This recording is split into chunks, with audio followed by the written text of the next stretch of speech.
శౌర్యని హాస్పిటల్కి తీసుకువెళ్ళిన దశరథని ఫాలో అవుతూ వెళ్ళి గుండె పగిలే నిజాలను తెలుసుకున్న శివనారాయణ, జ్యోత్స్న చంప పగలగొట్టిన పారిజాతం. అసలు ఇదంతా ఎలా జరగబోతుందనేది ఈ వీడియోలో తెలుసుకుందాం. శివనారాయణ అయితే ఇక ఫోన్ చేసి రమ్మంటాడు దశరథని. వచ్చిన తర్వాత, ఏంటి దశరథ, అసలు ఏం జరుగుతుంది, ఎందుకు దీప తన కడుపులో ఉన్న బిడ్డని చంపుకోవాలని చూస్తుంది అని అడుగుతూ ఉంటాడు శివనారాయణ. ఆ మాట విని దశరథ షాక్ అయిపోతూ, ఈ విషయం నీకెలా తెలిసిన అన్న అని అడుగుతూ ఉంటాడు. అప్పుడే ఇక, మీ పిన్నే చెప్పిందిరా, మీ ముగ్గురు కూడా మాట్లాడుకోవడం మీ పిన్ని వింది, మీ పిన్నే చెప్పింది అని అంటూ ఉంటే, పిన్నికి ఇవన్నీ కూడా బాగా తెలుస్తాయి నాన్న. మంచి కుటుంబంలో ఎలాంటి గొడవలు పెట్టాలో, ఎవరి మధ్య ఎలాంటి చెప్తే ఎలాంటి గొడవలు అవుతాయో పిన్నికి బాగా తెలుసు అని అంటూ ఉంటాడు. అప్పుడే పారిజాతం, అదేంటి దశరథ అలా మాట్లాడుతున్నావు, దీప బిడ్డ మీద మీరు ఎన్నడూ లేని అనురాగాన్ని పెంచుకున్నారు కదా. దీప ప్రెగ్నెంట్ అయిన దగ్గర నుంచి కాలు కూడా కింద పెట్టకుండా కందకుండా చూసుకుంటున్నారు. ఆ బిడ్డ బయటికి రాకముందే మీరు ఎంతో హడావుడి చేసేస్తున్నారు. అంత ప్రేమని పెంచుకున్నారు కదా. సడన్గా దీప తన ప్రెగ్నెంట్ని ఏదో త్యాగం చేస్తున్నాను, తప్పదు అంటూ తీయించేసుకుంటున్నాను, ఒక బిడ్డని చంపేసుకుంటున్నాను అని మాట్లాడుకుంటుంటే అనుమానం వచ్చి మీ నాన్నతో చెప్పాను, అది కూడా తప్పేనా అని అంటూ ఉంటే, అవును పిన్ని, మా నాన్నంటే నీకు చాలా గౌరవం, మా నాన్న కోసం నువ్వు ఏదైనా చేస్తావో, మా నాన్నకి అన్నీ కూడా నిజాలే చెప్తావు, ఆయన బాధపడుతుంటే నువ్వు అస్సలు కూడా ఓర్చుకోలేవు, అసలు నువ్వు మా నాన్నకి భార్యగా దొరకడం నిజంగా మేమందరం చేసుకున్న అదృష్టం, ఏ జన్మలో ఏం అదృష్టం చేసుకున్నామో నీలాంటి ఒక సవతి తల్లి, అదే పిన్ని దొరికింది అని దశరథ అంటూ ఉంటాడు. దశరథ మాటలకి పారిజాతం షాక్ అయిపోతూ ఉంటుంది.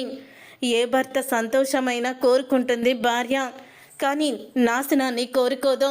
కానీ కొంతమంది ఉంటారు, చిన్న చిన్న తప్పులు చేసే భర్తని కూడా ఎదిరించాలని, నాశనం చేయాలని, కొన్ని అసలు కోలుకోలేని దెబ్బలు కొడుతూ ఉంటారు భర్తని, తప్పుల మీద తప్పులు చేస్తూనే ఉంటారు అని, నా కుటుంబం నా సంతోషం అనే స్వార్థంతో ఆలోచించే చాలామంది కూడా కుటుంబాలని నాశనం చేస్తున్నారు అని అంటూ దశరథ చెప్తూ ఉంటే, అప్పుడే పారిజాతం, మేమే మాట్లాడుతున్నాము, నువ్వే మాట్లాడుతున్నావు దశరథ అని అడుగుతూ ఉంటే, జరిగినవే మాట్లాడుతున్నాను పిన్ని, కానీ జరగాల్సినవి చాలా ఉన్నాయి అని అంటూ ఉంటాడు. కర్మఫలం అనేది వదిలిపెట్టదు, మన చేసిన పాపం మనల్ని తిప్పి కొడుతుంది. ఆ తిప్పి కొట్టిన రోజు చేసిన పాపం గుర్తుకొచ్చి పశ్చాత్తాపంతో కుమిలిపోయినా కూడా చేసిన తప్పు కూడా మాసిపోదు అని అంటూ ఉంటాడు. అప్పుడే ఇక దశరథికి ఫోన్ అయితే వస్తుంది. ఏంట్రా, ఎప్పుడొచ్చావు అమెరికా నుంచి అని అడుగుతూ ఉంటాడు. నేను ఇప్పుడే వచ్చానురా, నీ మెసేజ్ చూశాను, నీతో ఒక ఇంపార్టెంట్ విషయం మాట్లాడాలి అని అంటూ ఉంటే, సరే నేను ఇప్పుడే వస్తున్నాను అని అంటూ ఉంటాడు దశరథ. అప్పుడే ఇక దశరథ అయితే, ఇక నాకు పనుంది నాన్న అంటూ బయటికైతే వెళ్ళిపోతాడు. అలా దశరథ బయటికి వెళ్ళిపోయిన తర్వాత శివనారాయణ అయితే, ఏమైంది దశరథకి, ఈ మధ్య పారిజాతాన్ని, జ్యోత్స్నాని పరాయి వాళ్ళని చూసినట్టు చూస్తున్నాడు, వాడు ఇష్టం వచ్చినట్లు మాట్లాడుతున్నాడు, వాడు అంతలా మాట్లాడుతున్నా పారిజాతం తిరిగి సమాధానం చెప్పలేకపోతుంది, అసలు ఏం జరుగుతుందో తెలియడం లేదు అని శివనారాయణ అనుకుంటూ ఉంటాడు. అప్పుడే ఇంకా చేసిన పాపం ఊరికినే వదిలదు అని అసలు ఏం మాట్లాడుతున్నాడు, నేను చిన్నప్పుడు పిల్లల్ని మార్చేసి తప్పు చేసిన విషయం గుర్తు చేస్తున్నాడా, అసలు దశరథ దేని గురించి మాట్లాడుతున్నాడో కూడా అర్థం కావడం లేదు. ఇప్పుడు ఏం చేయాలి, అయినా కాంచనకి చెప్పాను కదా, ఆ కాంచన అక్కడ యుద్ధమే చేస్తుంది, అప్పుడు కానీ నిజ నిజాలు బయటికి రావు, కాంచనకి కొంచెం సేపు ఆగి ఫోన్ చేస్తాను అని అనుకుంటూ ఉంటుంది పారిజాతం. తర్వాత ఇక కాంచన అయితే కార్తిక్ని నిలదీస్తూ ఉంటుంది. చెప్పరా చెప్పు, అసలు ఎందుకు నువ్వు దీప ఎందుకు ఇలాంటి కఠినమైన నిర్ణయం తీసుకున్నారు, దీప ఎప్పుడైతే ప్రెగ్నెంట్ అయ్యిందో అప్పటి నుంచి కూడా మా అమ్మే దీప కడుపులో ఉందని ఎంతో మురిసిపోతున్నాను, మీ చేతిలో కూతుర్ని పెడతాను, తప్పకుండా మీ వారసత్వాన్ని నిలబెడతానని మాట ఇచ్చావు కదా దీప, ఏమైపోయింది నీ మాట అని అడుగుతూ ఉంటుంది కాంచన. అప్పుడే అనసూయ అయితే, ఏంటి దీప ఇదంతా, ఆ రోజు నా కళ్ళ ముందే కదా చెల్లికి నువ్వు మాట ఇచ్చావు, మరి ఇప్పుడేంటి, మీరు చేస్తుంది ఏంటి, మా కళ్ళు గప్పి ఊరికి వెళ్తున్నాము, ఊర్లు చూడడానికి వెళ్తున్నాము అంటూ అబద్ధాలు చెప్పి కడుపులో ఉన్న బిడ్డని చంపుకోవడానికి వెళ్తున్నావా అని అడుగుతూ ఉంటుంది అనసూయ. శౌర్యకి చిన్న గాయమైనా తట్టుకోలేవే, అలాంటిది నీ కడుపులో ఉన్న బిడ్డని నీ చేతులతోనే చంపుకునే అంత దుర్మార్గురాల్లాగా ఎలా అయ్యావే అని అనసూయ అడుగుతూ ఉంటే, అత్తయ్య ఇక చాలు, మీ ప్రశ్నలకి నేను జవాబు చెప్పలేను, మమ్మల్ని వెళ్ళనివ్వండి అని అంటూ ఉంటుంది దీప. మీరు బయటికి అడుగు పెడితే నా శవాన్ని చూస్తారు అని కాంచన అయితే అంటుంది. ఆ మాట విని కార్తీక్ అయితే, ఏమైందమ్మా నీకు, ఎందుకు ఇలా మాట్లాడుతున్నావు అని అడుగుతూ ఉంటాడు. నేను ఎలా మాట్లాడుతున్నానని నీకు బాధ కలుగుతుంది, మరి నువ్వు మాట్లాడేది నాకెంత బాధ కలుగుతుంది, మీరు చేసే పనిని చూస్తుంటే నా గుండె ఎంత ఆవేదన పొందుతుంది. జీవితంలో ఇప్పటి వరకు ఏ సంతోషానికి నేను నోచుకోలేదు, కానీ ఇప్పుడు నా మనవడు మనవరాలు వస్తున్నారు, నా కొడుకుకి వారసులు వస్తున్నారని నాలో ఎంతో ఆనందం కలుగుతుంది. వాళ్ళని చూసైనా సరే మనసులో ఉన్న ఆవేదనని మొత్తం కూడా మర్చిపోవాలని అనుకున్నాను, కానీ నాకు ఈ అదృష్టాన్ని కూడా మీరు దక్కనివ్వడం లేదు అని కాంచన అంటూ ఉంటుంది. ఆ మాట విని అప్పుడే కార్తీక్ అయితే, అది కాదమ్మా, నేను ఇలా చేయడానికి ఒక కారణం ఉంది, మెల్లిమెల్లిగా మీకే తెలుస్తుంది అని అంటూ ఉంటే, ఆ కారణం ఏంటో చెప్పరా, మీ అమ్మ అంత ఆవేదన పడుతున్నా నీకింత కూడా జాలి కలగడం లేదా, మీ అమ్మని చూసి నీకింత కూడా బాధ అనిపించడం లేదా అని అడుగుతూ ఉంటే, అప్పుడే కార్తీక్ అయితే, అది కాదు మాస్టారు, నేను చెప్పేది వినండి అని అంటూ ఉంటాడు. కార్తీక్, లేదురా, నువ్వు చెప్పేది ఇక వినదలుచుకోలేదు, ఇప్పటి వరకు విని విని విసుకుపోయాము, ఏం చేస్తున్నావో తెలీదు, పెళ్లి చేసుకొని కోట్ల ఆస్తిని వదిలేసుకున్నావు, ఆ ఇంట్లో నువ్వు పని మనిషిగా చేరావు, వాళ్ళ కారు డోరు ఓపెన్ చేశావు, ఇంట్లో శుభ్రం చేశావు, నీ భార్యని పని మనిషిని చేశావు, ఏ అన్న అడిగితే రుణం తీర్చుకోవాలని అంటున్నావు, ఏంటా రుణం, ఇక మాకు ఓపిక అంతా నశించేసింది, మేము ఇంకా నేను సహించలేము, నీ మాట వినము, నువ్వు చెప్పాల్సిందే, ఒకవేళ మా మాట కాదని నిజాన్ని బయట పెట్టకుండా బయటికి అడుగు పెట్టారంటే నిజంగా మీ అమ్మన్నట్టు మా శవాల్ని చూస్తారు అని అంటూ ఉంటాడు శ్రీధర్ కూడా. ఇక శ్రీధర్ మాటలకి కూడా షాక్ అయిపోతూ ఉంటాడు. కార్తీక్ అయితే, మీరన్నా నన్ను ఎందుకు అర్థం చేసుకోలేకపోతున్నారు మాస్టారు, అమ్మ అంటే అర్థం చేసుకోవడం లేదు అని అంటూ ఉంటే, అక్క వెళ్ళి ఆ కత్తి తీసుకురా అని అంటూ ఉంటుంది. అమ్మ నీకేమైనా పిచ్చి పట్టిందా అని అంటూ ఉంటే, నువ్వు నిజం చెప్పే వరకు కూడా నేను ఇలాగే ప్రవర్తిస్తాను, కాదు కూడదని బయట అడుగుపెట్టు, ఏం జరుగుతుందో చూడు అని అంటూ ఉంటుంది కాంచన. ఎందుకు బావ ఈ భారాన్ని మోయడం, చెప్పే అత్తతో నిజం అని అంటూ ఉంటుంది దీప.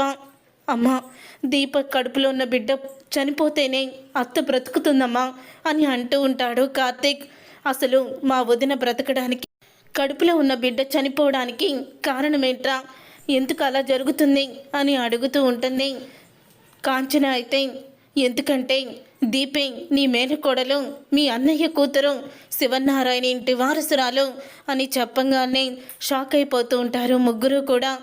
ఏంటి బాబు నువ్వు చెప్పేది అని అంటూ ఉంటే, అవునత్త, నా కన్న తల్లిదండ్రులు ఎవరో కాదో దశరథ సుమిత్ర గారే, సుమిత్రమ్మని కాపాడుకోవడానికి నేనే బోన్ మ్యారో ఇవ్వాలి, ప్రెగ్నెంట్తో ఉన్నవాళ్ళు బ్రోన్ మ్యారో ఇస్తే నా కడుపులో ఉన్న బిడ్డ చనిపోతుంది అని అంటూ నిజాల్ని బయట పెడుతుంది దీప.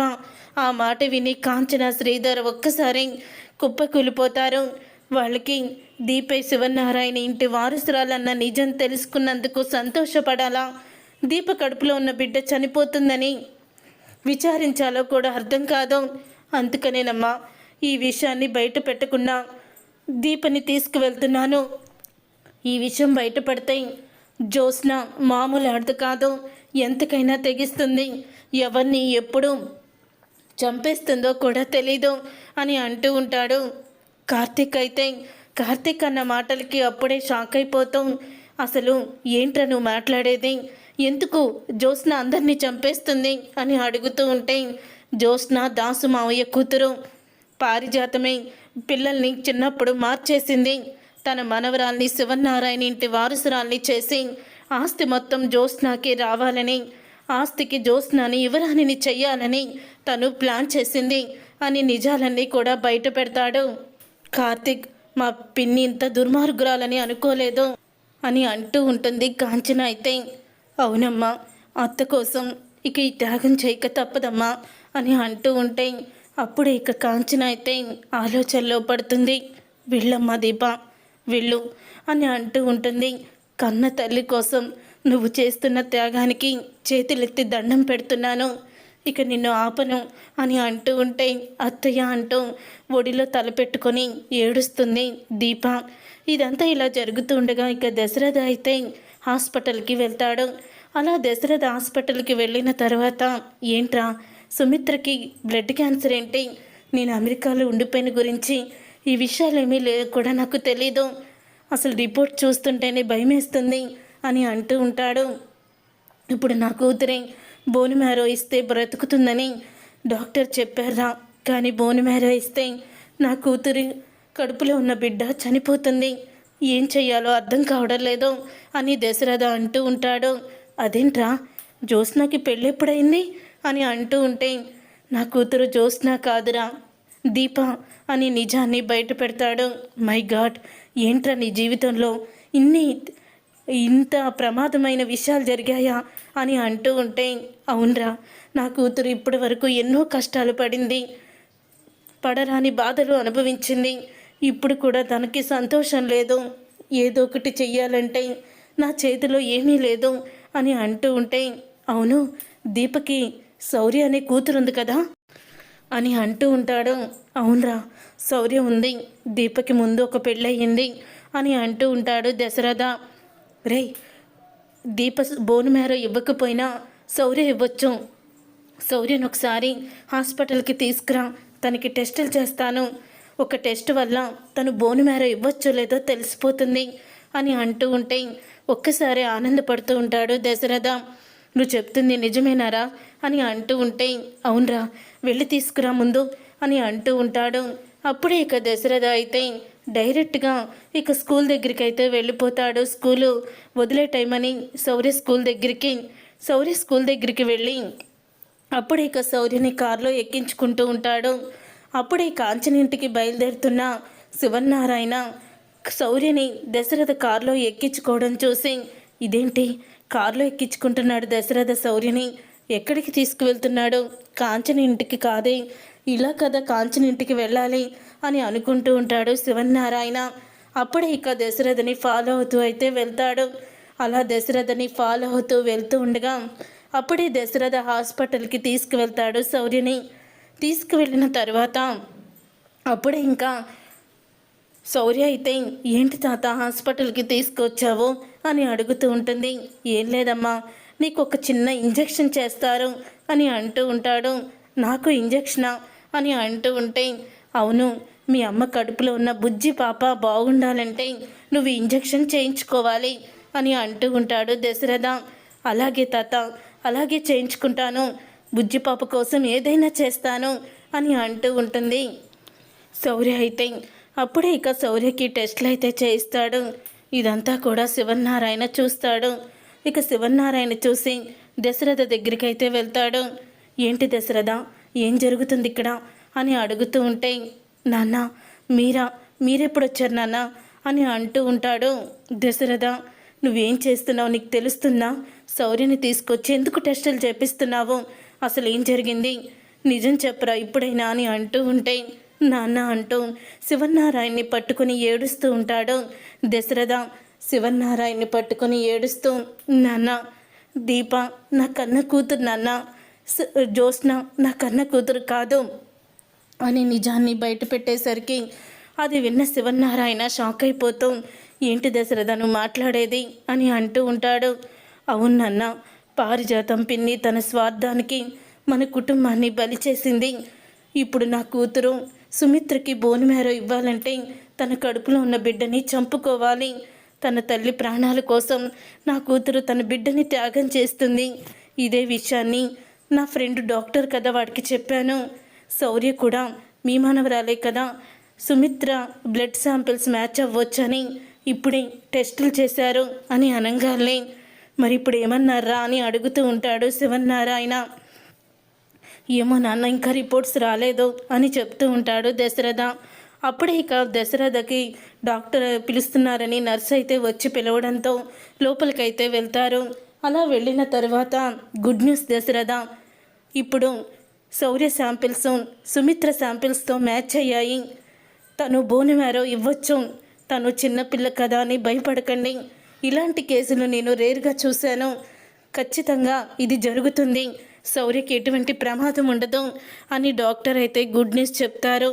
అది విని అప్పుడే ఇంకా దశరథ శివన్నారాయణ ఎంతో ఆనందపడుతూ ఉంటారు. అప్పుడే ఇక శివన్నారాయణ అయితే, రే దశరథ, నిజంగా శౌర్య మనకిప్పుడు మన ఇంటికి వచ్చిన మహాలక్ష్మిదా, మన అదృష్ట దేవత అని అంటూ ఉంటే, అవునన్న, తన చెల్లిని కూడా కాపాడుకుంటుంది. ఇప్పుడే ఆ పారిజాతం పని చెప్తాను అని అంటూ ఉంటే, వద్దు నాన్న, సుమిత్రకి బోన్ మ్యారో ఆపరేషన్ జరిగిన తర్వాత అప్పుడు ఒక్కొక్కరి సంగతి తేలుద్దాము అని అంటూ ఇక దశరథ కార్తిక్కి ఫోన్ చేస్తాడు. ఎక్కడున్నారా అని అడుగుతూ ఉంటే, హాస్పిటల్కి బయలుదేరాం మావయ్య అని అంటూ ఉంటే, నీకొక గుడ్ న్యూస్ రా, శౌర్య నా దగ్గరే ఉంది అని అంటూ ఉంటాడు. శౌర్య నీ దగ్గర ఉండడం ఏంటి మావయ్య అని అనగానే, శౌర్య నా దగ్గరే ఉందిరా. శౌర్య శాంపిల్స్ మీ అత్త శాంపిల్స్ మ్యాచ్ అయ్యాయి.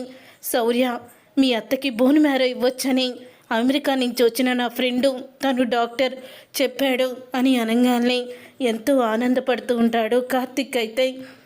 డాక్టర్ హారిక గారికి కూడా ఈ విషయం చెప్పాను. శౌర్య ఉన్నట్టు నాకు ఎందుకు చెప్పలేదు, లేకపోతే నేను అప్పుడే టెస్టులు చేసేవాడిని దాన్ని అని ఆవిడ కూడా అంది. ఇప్పుడు దీప తన కడుపులో ఉన్న బిడ్డని పోగొట్టుకోవాల్సిన అవసరం లేదురా. దీప కడుపులో ఉన్న బిడ్డని మన శౌర్య కాపాడుతుంది. వాళ్ళ అమ్మకి బిడ్డని త్యాగం చేసి ప్రాణాలు ఇస్తుంటే దీప ఇప్పుడు తన బోని మ్యారోని ఇచ్చి తన చెల్లెల్ని వాళ్ళ అమ్మని కూడా కాపాడుకుంటుంది శౌర్య అని అంటూ గుడ్ న్యూస్ అయితే చెప్తాడు. అది విని చాలా ఆనందపడుతూ ఉంటాడు కార్తీక్ అయితే. శౌర్య ఇక్కడే ఉంది, తొందరగా రండి అని చెప్పడంతో కార్తీక్ దీప ఇద్దరూ కూడా ఇక ఈ విషయం తెలుసుకొని ఆనందంగా హాస్పిటల్కి అయితే వెళ్తారు. అమ్మా, బుజ్జిపాప కోసం తాత నన్ను ఇంజెక్షన్ చేయించుకోమన్నాడు, నేను చేయించుకున్నానమ్మా, బుజ్జిపాప కోసం ఏదైనా చేస్తాను అని అంటూ ఉంటుంది శౌర్య. శౌర్యని హత్తుకొని ఏడుస్తుంది. నువ్వు నా కడుపును పుట్టినందుకు నేను ఎంతో అదృష్టవంతురాలమ్మా అని అంటూ దీప ఎమోషనల్ అవుతూ ఉంటుంది. చూసారుగా ఫ్రెండ్స్, రాబోయే కథలో ఖచ్చితంగా ఇలాగే జరగబోతుంది. మరి ఇలాగే జరగాలని మీరైతే కోరుకుంటున్నారా? అయితే వీడియోని తప్పకుండా లైక్ చేసి ఛానల్ని సబ్స్క్రైబ్ చేసుకొని పక్కనే ఉన్న గంట సింబల్పై ఆల్ అని క్లిక్ చేయండి. అప్పుడే మేము పెట్టే ప్రతి వీడియో మీరు మిస్ కాకుండా చూసేవచ్చు.